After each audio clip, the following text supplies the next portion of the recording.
తులవారికి గనక చూసుకున్నట్లయితే ప్రధానంగా మీ రాశి వారికి మీ యొక్క రాస్యాధిపతి అష్టమ స్థానంలో వెళ్ళి ఉన్నాడు. అంటే ఏమిటి? ఈ అష్టమ స్థానంలో ఉన్నప్పుడు లేదా సప్తమ స్థానంలో ఉన్నప్పుడు మనిషి ఇంటి నుంచి దూరంగా వెళ్ళడం, వేరే ప్రాంతానికి వెళ్ళడం జరుగుతూ ఉంటుంది. అయితే ఈ శుక్రుడు మీకు ఏప్రిల్ 19వ తేదీ నుంచి మే 14వ తేదీ వరకు ఈ యొక్క గ్రహస్థితి ఉంది, గుర్తుపెట్టుకోండి. కావున ఈ గ్రహస్థితి ఎటువంటి ఫలితాలను ఇస్తుంది అనేటువంటి చూసుకున్నట్లయితే ప్రత్యేకంగా ఈ శుక్రుడు మీకు ఏప్రిల్ 19 నుంచి మే 14 వరకు అక్కడ ఉంటూ, కుజుడు కూడా మనకి సప్తమ స్థానంలోకి మే 12వ తేదీ నుంచి వస్తున్నాడు. కాబట్టి ఈ యొక్క గ్రహస్థితి ఎటువంటి ఫలితాలను ఇవ్వనుంది, ఏ దేవతారాధన చేసుకోవాలి, దేశకాల పరిస్థితులను బట్టి ఎటువంటి ఫలితాలు ఉంటాయి, మీ పర్సనల్ చార్ట్లో శుక్రుడు 12 భావాల్లో ఉండేటువంటి ఫలితాలు మీకు కలుగుతాయి అనేటువంటి అంశాలు చెప్తుంది. నేనైనప్పటికీ చెప్పిస్తుంది సాక్షాత్ లలిత అమ్మవారిగా భావిస్తూ ఆ లలితాంబిక అమ్మవారి యొక్క అనుగ్రహం మీకు పరిపూర్ణంగా కలగాలని స్ఫూర్తి కోరుకుంటూ, ఇక్కడ ప్రకృతి పరంగా చూసుకుంటే చాలా విచిత్రమైన మార్పు, విపరీతమైన ఎండలు వస్తూ సడన్గా పెద్ద వర్షాలు వస్తుంటాయి. చూస్తూ ఉండండి కావాలంటే. ఏమిట్రా బాబు విచిత్రంగా ఉందనిపిస్తూ ఉండదు. విపరీతమైన ఎండలు, విపరీతమైన వర్షాలు. అయితే ఎప్పుడైతే ఈ శుక్రుడు అష్టమ స్థానంలో ఉన్నాడో ఇన్సూరెన్సెస్ మూలంగా కలిసి రావడము ఇది ఇస్తాడు. అదేవిధంగా మరొక విషయం ఏంటంటే ఈ అష్టమ శుక్రుడు కొన్ని సీక్రెట్ అఫైర్స్ని కూడా క్రియేట్ చేస్తూ ఉంటాడు. కాబట్టి ఈ యొక్క విషయంలో చాలా జాగ్రత్తగా ఉండాలి. ప్రదేశము మారడము, ఉన్న ప్రదేశం నుంచి ఇంకో ప్రదేశానికి వెళ్ళడము, మరియు అదేవిధంగా కాస్త తాతగారి ఆస్తి సంబంధించిన విషయంలో కొన్ని తెలివైనటువంటి నిర్ణయాలు తీసుకోవడం వల్ల కొంతవరకు మీకు మంచి ఫలితాలు రావడం. కాకపోతే ఇక్కడ 6వ భావంలో శని కుజులు కలిసి ఉంటారు మే 12వ తేదీ వరకు. మే 12వ తేదీకి కుజుడు సప్తమంలోకి మారిపోతాడు.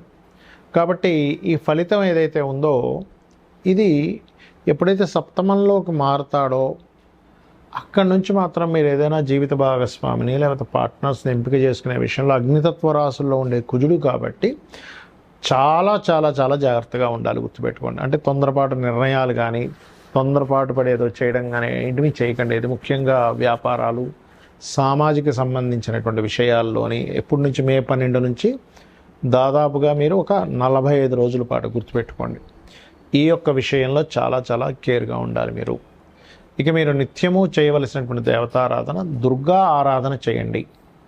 శని కుజ గ్రహాల దగ్గర దీపారాధన చేయండి. తద్వారా మీకు ఎటువంటి గొడవలు కలగకుండా ఉంటాయి. అయితే ఎవరికైనా పర్సనల్ చార్ట్లో శుక్రగ్రహం చాలా ప్రాధాన్యత వహిస్తుంది, గుర్తుపెట్టుకోండి.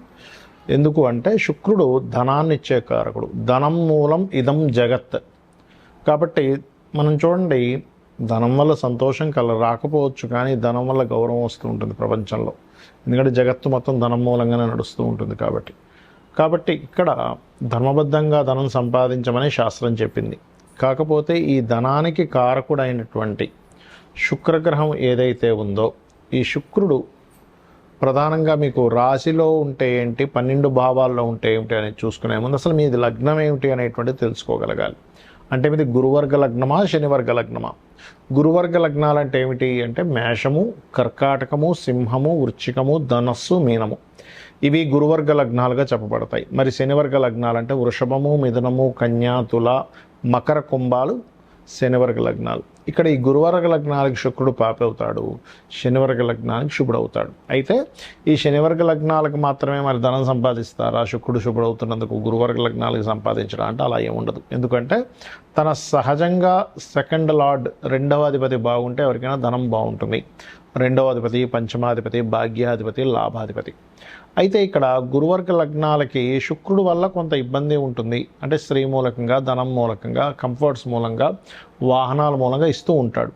అయితే మరలా ఆ శుక్రుడు కనుక కొంత శుభగ్రహాలతో చూడబడ్డా, అంటే అది ఏ రాశుల్లో ఉంది, ఏ నక్షత్రంలో ఉంది, ఏ గ్రహంతో చూడబడుతుంది,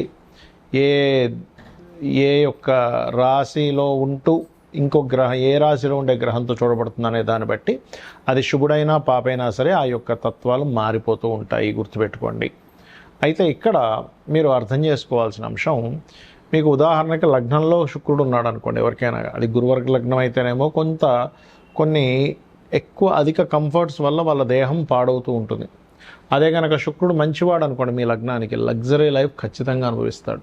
ఇక్కడ ఏమవుతుంది, లగ్జరీ వల్ల పాడవడము ఉంటుంది, అంటే ఎప్పుడు సుఖంగా నిద్రపోతూ ఉన్నాడు, ఎప్పుడు కూర్చొనే ఉంటున్నాడు అనుకోండి, ప్రాబ్లం కదా.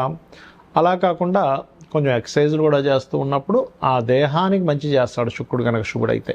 అయితే శుక్రుడు ఎప్పుడైనా సరే ధనస్థానంలో ఉన్నప్పుడు ఏంటంటే సహజంగా శుక్రుడు ధనస్థానంలో ఉన్నందుకు ధన సంబంధించినటువంటి విషయంలో బాగుంటుంది, అందులో ఎటువంటి సందేహం లేదు.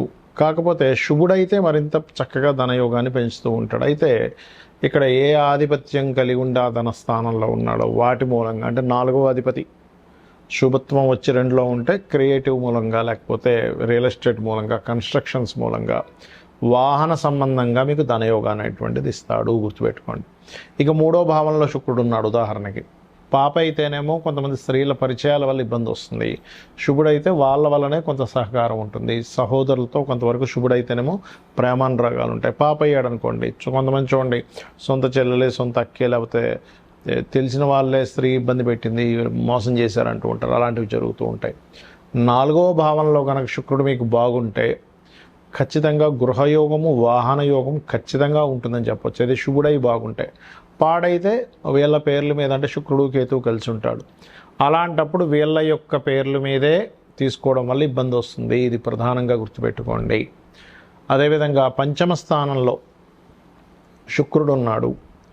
అప్పుడు ఏంటంటే శుభుడైతేనేమో వాళ్ళ సంతానానికి ముఖ్యంగా ఏంటంటే ఈ వివాహ సంబంధించినటువంటి విషయంలో ఏదైనా ఇష్టపడి సంబంధాలు రావడము, లేదా పంచమంలో ఉన్నప్పుడు సంతానానికి కళల మీద ఇంట్రెస్ట్ కలగడం జరుగుతుంటుంది. అదే పంచమంలో పాడై ఉన్నాడు అనుకోండి శుక్రుడు, ఉదాహరణకి మీకు, అప్పుడు కొంతమంది చూడండి సంతానం ఏదో సినిమా ఫీల్డ్ అనో లేకపోతే ఇంకేదో కళలు అనే అక్కడ వ్యసనాలు పాడైపోతూ ఉంటారు, అటువంటివి కలుగుతూ ఉంటాయి.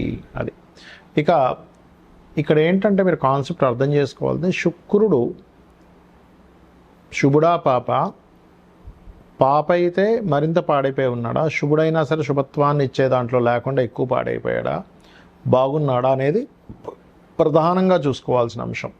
ఇప్పుడు ఈ శుక్రుడు 6లో ఉన్నాడు అనుకోండి, ఎవరికైనా శుక్రుడు 6లో ఉన్నా 11లో ఉన్నా ముఖ్యంగా వివాహ జీవితం మీద ఎఫెక్ట్ చూపిస్తాడు. కాబట్టి వివాహ సంబంధించినటువంటి అంశంలో ఎక్కువ ఇబ్బందినిస్తూ ఉంటాడు. అలాగే మనకి కామన్గా ఈ యొక్క శుక్రుడు 7వ స్థానంలో ఉంటే ప్రేమ వివాహం అనుకుంటాం, కానీ ప్రతిసారి ప్రేమ వివాహం అవ్వాలని రూల్ లేదు. పాప అయితే ప్రేమ మూలంగానే ఇబ్బంది పడతాడు వివాహం చేసుకుందాం అని. కొంతమంది చూడండి ప్రేమించానండి కానీ దాని తర్వాత చాలా ఇబ్బంది పడ్డాను అంటూ ఉంటారు, ఇటువంటివి జరుగుతూ ఉంటాయి. అదేవిధంగా ఒక్కొక్కసారి శుభుడయ్యాడు అనుకోండి, పార్ట్నర్స్ వచ్చినప్పటి నుంచి బాగుంటుంది, జీవిత భాగస్వామి కావచ్చు, లేకపోతే లైఫ్ పార్ట్నర్ కావచ్చు, బిజినెస్ పార్ట్నర్ కావచ్చు. అష్టమంలో ఉంటే శుభుడైతేనేమో తాతగారి ప్రాపర్టీస్ బాగా కలిసి వస్తాయి, పాప అయితేనేమో తాతగారి ప్రాపర్టీస్ ఉండడం వల్ల వీళ్ళు ఒక్కోసారి పాడైపోతూ ఉంటారు కూడా. అలాగే యాక్సిడెంట్స్ కూడా ఎక్కువ అవుతూ ఉంటాయి ఒకవేళ పాప అయితే కనుక. అష్టమాధిపతి పాప చతుర్థంలో ఉన్నాడు అనుకోండి, అప్పుడు ప్రభావం ఎక్కువగా ఉంటూ ఉంటుంది.